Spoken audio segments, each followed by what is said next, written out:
me, good old classic ASMR. I think I'm classic, or is it classic 1 ASMR? I kind of should check, really, shouldn't I? Well, the brilliant news is that we're up to 130 subscribers. As you may know, we're trying to get to 1,000 subscribers so that we can start to make some money for new productions, being involved in a theatre company. And in fact, I've just realised this is still here, my be a man to be or not to be. Did I write that or did he? Yes, I know, I think it was that Shakespeare bloke, wasn't it? I wonder if I should turn the light on as well. Is that any better? You can't really answer, can you? I'll leave it on for now anyway. So as you can probably gather, we're quite new at doing all this, although I launched the channel a few years ago, because during lockdown I started to listen to ASMR, and I still use it to fall asleep, and so hopefully you might find these stories relaxing. We've got 1 or 2 other things that we're going to do, including notebooks. I quite like stationery, and I thought I was a bit sad until I went around YouTube and realised so do quite a lot of other people.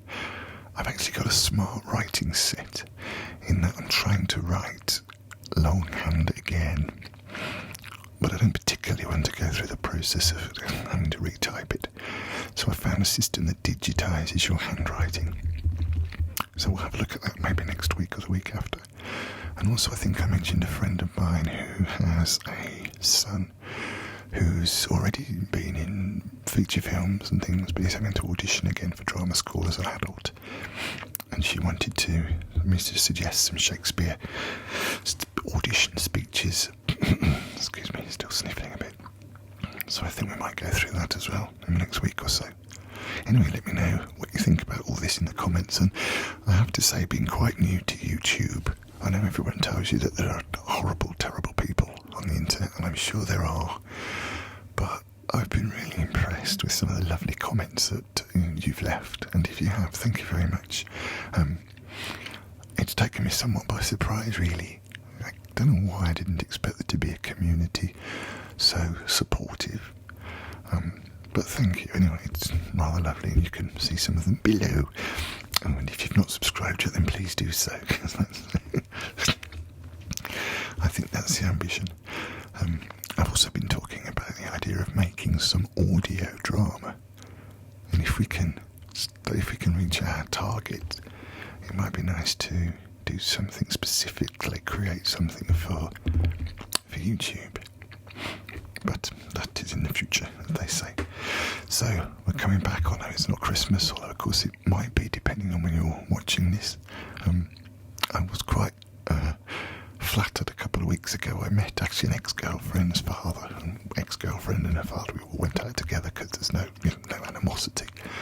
And he was talking about watching some videos I'd done about 10 years ago, little instruction videos about the theatre company. And he was quoting things back at me which I'd completely forgotten about. And I thought, isn't that a glorious thing in a sense? YouTube and these videos are out in the world and will be there long after we've gone, without to me. So if you're watching this in the future, I'm going to moan again about the price I paid for this book. It's become a bit of a regular thing. I've written a version of Charles Dickens' Christmas Carol, and it toured the UK, and then it went to New York off Broadway. And I was walking down Charing Cross Road in London, in Soho, and popped into a second-hand bookshop to buy a new book, actually, a thing on writing, which I've already featured as a short, or I've tried to do it as a short. I'm not very good at shorts. I'll do the research. And then saw this book and thought, wow, Charles Dickens, he's kind of my man at the moment. In fact, the very first reading of A Christmas Carol, the first public reading, was in Birmingham, in the English Midlands, which is where I'm from, Birmingham Town Hall, in 18 something or other. Anyway, these are his Christmas stories. So it wasn't just Christmas Carol he wrote. And I was walking down, went into Charing Cross bookshop, Lawrence, I think it was. And it was like £65. Someone from America very kindly told me what that was in dollars. but it sounds slightly better in dollars. I think it's a bit less in dollars. Oh no, it's a bit more in dollars. It sounds better in pounds. Oh, I won't bore you with all that now, but thank you for the comment. And we're halfway through our story. This book, by the way, as I keep mentioning, is from published by Chapman and Hall in Piccadilly, in London. And we've already been through this. Here we go. In Christmas Stories from Household Words and All the Year Round by Charles Dickens with illustrations. Yes, London, Chapman and Hall, 193 Piccadilly. I'm trying to think what's there now. Is that BAFTA? I'll have a look next time I'm down Piccadilly and let you know. And this was published in 1876. Again, apologies, I've still got a slight cold. So we've already done the 7 Poor Travellers. You're going to find them on this YouTube channel. That was written in 1854, but now we're back on the Holly Tree. This is where we got to. Yeah, it's in quite good condition, isn't it, for such an old book? The Holly Tree, and I shall remove my Welsh bookmark. I shall be going down there again, I think, soon for a bit of a recoup. The Harbour Master Hotel. It is in a place called, it's near Llannon, which is, I won't bore you with the details, but if you want to know any more, then just let me know in the comments. And we've got here the Holly Tree. So we'll continue our story. Move this out of the way a little bit. Continue our story from where we left off. A quarter of an hour. I'm also seeing these stories, by the way, for the very first time, so I'm sight reading. So it's as much a surprise to me as it is to you. So let's carry on. These barbarous... Let me just get this sorted, sorry. These barbarous stories. Stay there. Stay open. Oh, never mind. Excuse the noise. How's that? Alright. Let's not disturb you too much. These barbarous stories carried me, sitting there on the Holly Tree hearth, to the roadside inn, renowned in my time in a sixpenny book, with a folding plate representing, in a central compartment of oval form, the portrait of Jonathan Bradford, and in 4 corner compartments 4 incidents of the tragedy with which the name is associated, coloured with a hand at once so free and economical that the bloom of Jonathan's complexion passed without any pause into the breeches of the hostler, and smearing itself off in the next division became rum in a bottle.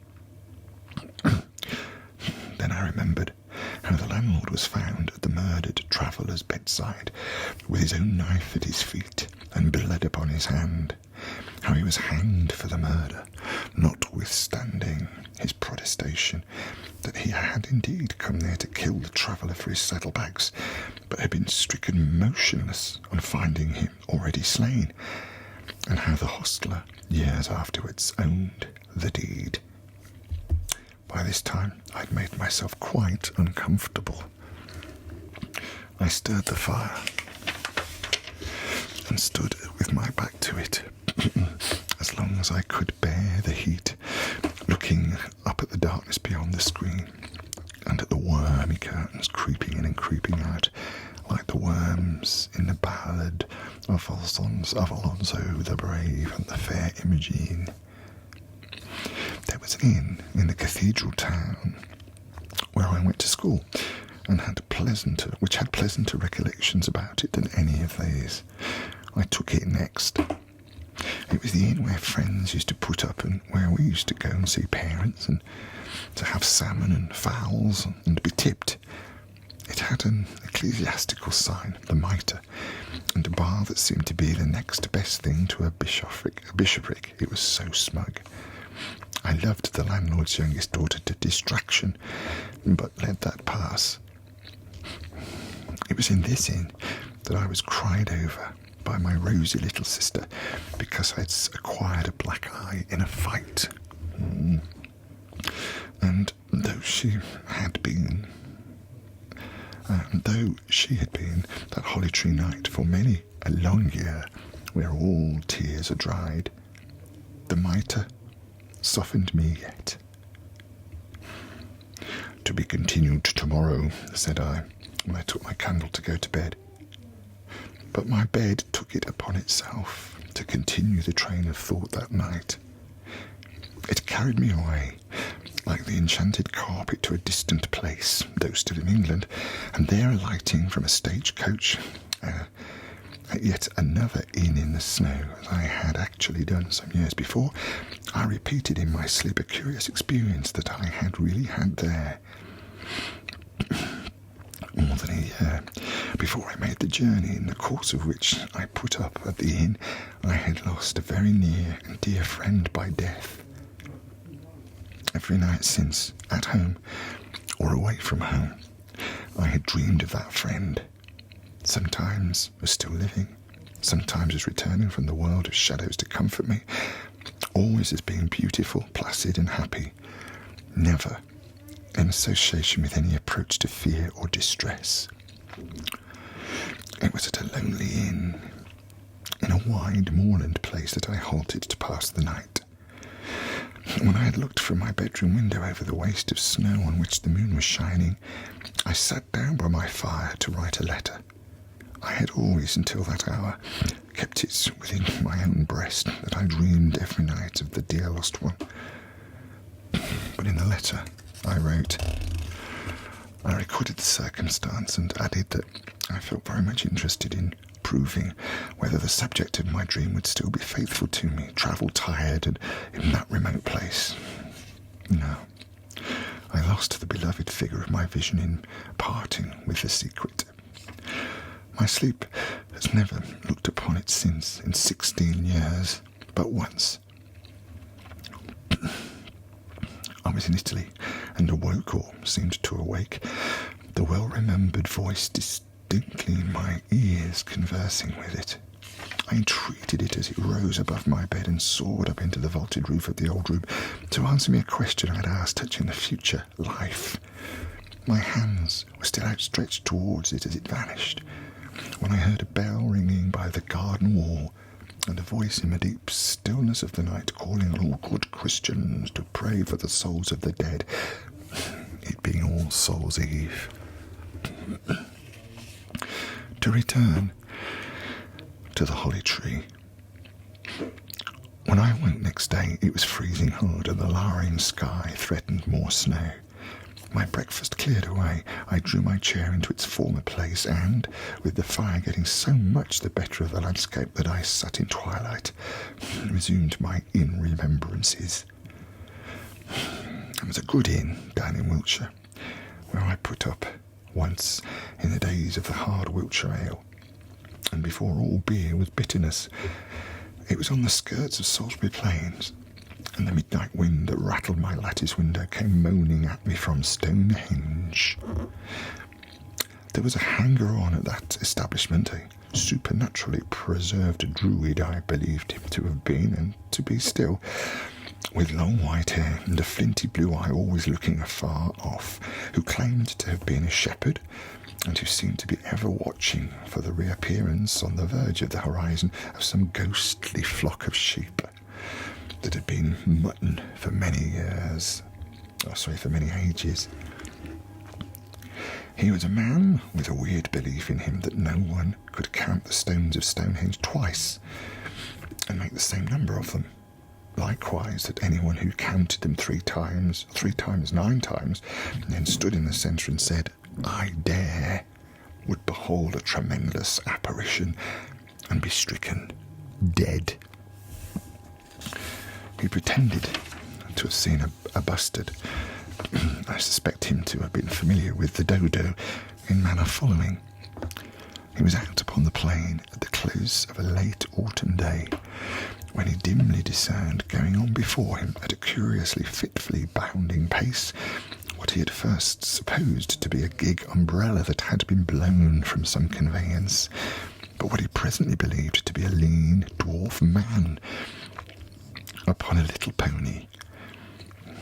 Having followed this object for some distance without gaining on it, and having called to it many times without receiving any answer, he pursued it for miles and miles, when, at length coming up with it, he discovered it to be the last bustard in Great Britain, degenerated into a wingless state and running along the ground.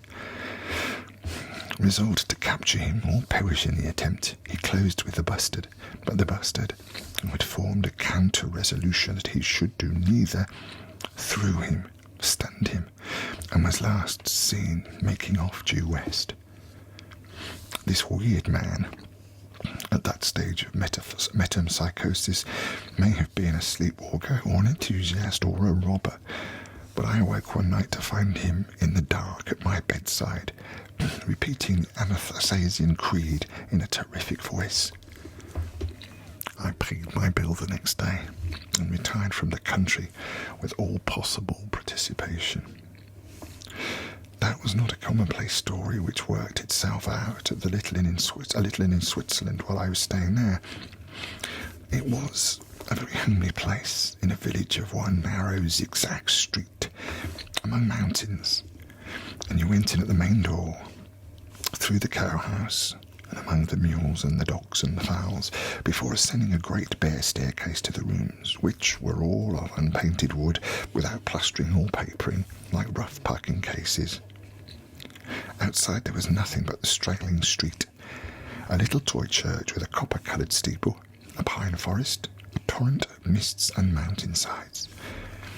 A young man belonging to this inn had disappeared 8 weeks before. It was winter time, and was supposed to have had some undiscovered love affair, and to have gone for a soldier. He got up in the night and dropped into the village street from the loft in which he slept with another man, and he had done it so quietly that his companion and fellow labourers had heard no movement when he was awakened in the morning, and they said, "Louis, where is Henri?" They looked for him high and low in vain, and gave him up. Now, outside this inn there stood, as there stood outside every dwelling in the village, a stack of firewood, but the stack belonging to the inn was higher than any of the rest, because the inn was the richest house and burnt the most fuel.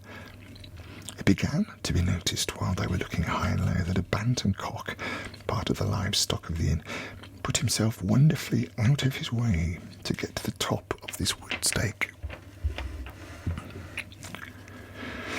Wood stack, I should say, and that he would stay there for hours and hours, crowing until he appeared in danger of splitting himself. 5 weeks went on, 6 weeks, and still this terrible bantam, neglecting his domestic affairs, was always at the top of the wood stack, crowing the very eyes out of his head. By this time it was perceived that Louis had become inspired with a violent animosity towards the terrible bantam, and one morning he was seen by a woman who sat nursing her grocery in a little window in the gleam of sun to catch up a rough billet of wood with a great oath, hurl it at the terrible bantam crowing on the wood stack, and bring him down dead. Hereupon the woman, with a sudden light in her mind, stole around the back of the wood stack, and, being a good climber, as all those women are, climbed up, and soon was seen upon the summit, screaming, looking down at the hollow within, and crying, "Seize Louis the murderer! Ring the church bell! Here is the body!" I saw the murderer that day, and I saw him as I sat by my fire at the Holly Tree Inn. And I see him now, lying shackled with cords on the stable litter, among the mild eyes and the smoking breath of the cows, waiting to be taken away by the police and stared at by the fearful village. A heavy animal, the dullest animal in the stables, with a stupid head and a lumpish face, devoid of any trace of sensibility, who had been, within the knowledge of the murdered youth, an embezzler of certain small moneys belonging to his master, and who had taken this hopeful mode of putting a possible accuser out of his way. All of which he confessed the next day, like a sulky wretch who couldn't be troubled any more. Now that they had got hold of him, and meant to make an end of him. I saw him once again on the day of my departure from the inn. In that canton, the headsman still does his office with a sword, and I came upon this murderer sitting bound to a chair with his eyes bandaged on a scaffold in a little marketplace. In that instant, a great sword, loaded with quicksilver in a thick part of the blade, swept round him like a gust of wind or fire. There was no such creature in the world. My wonder was not that he was so suddenly dispatched, but that any head was left unreaped within a radius of 50 yards of that tremendous sickle. That was a good inn, too, with a kind, cheerful landlady and the honest landlord, where I lived in the shadow of Mont Blanc, and where one of the apartments has a zoological papering on the walls, not so accurately joined, but that the elephant occasionally rejoices in a tiger's hind legs and tail, while the lion puts on a trunk and tusks, and the bear, molting, as it were, appears to have portions of it, of himself like a leopard. I made several American friends at that inn, who all called Mont Blanc, except one good-humoured gentleman of a very sociable nature, and became on such intimate terms with it that he spoke of it familiarly as Blanc, observing at breakfast, "Blanc looks pretty tall this morning," or considerably doubting in the courtyard in the evening whether there wasn't some go-ahead natives in our country, sir, that would make out the top of Blanc in a couple of hours from first start. Now, once I passed a fortnight at the inn in the north of England, where I was haunted by the ghost of a tremendous pie. It was a Yorkshire pie, like a fort, an abandoned fort with nothing in it. But the waiter had a fixed idea that it was a point of ceremony at every meal to put the pie on the table. After some days, I tried to hint in several delicate ways that I considered the pie done with, as, for example, by emptying fag ends of glasses of wine into it, putting cheese plates and spoons into it, as into a basket, putting wine bottles into it, as into a cooler, but always in vain, the pie being invariably cleaned out again and brought up as before. At last, beginning to be doubtful whether I was not the victim of a spectral illusion, and whether my health and spirits might not sink under the horrors of an imaginary pie, I cut a triangle out of it, fully as large as the musical instrument of that name in a powerful orchestra.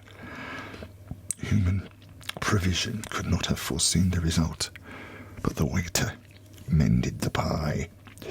With some effectual species of cement, he adroitly fitted the triangle in again, and I paid my reckoning and fled. And looking at the time, we might leave him fleeing the pie. But we shall carry on. I think we shall finish this story next time. Let's have a look. Let's go. Well, probably next time or the time after. Yeah. And I say I'm never quite sure how long these videos should be, so I sort of think 20 minutes.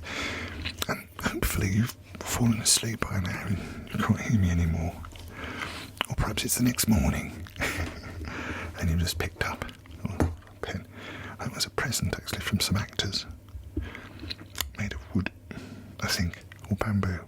Anyway, thank you again for your support. If you haven't subscribed, please do, because that's what we're trying to do, as I've mentioned already. And if there's anything you'd like me to read, or any sort of books or collections or poems that, providing we're okay for the copyright, then do please leave a little suggestion below. And again, thank you so much for your comments. I can't believe we've got to 130 followers now. We were on 20 a couple of 3 weeks ago. So thank you so much. And I hope you found this relaxing. And I hope I'll see you soon.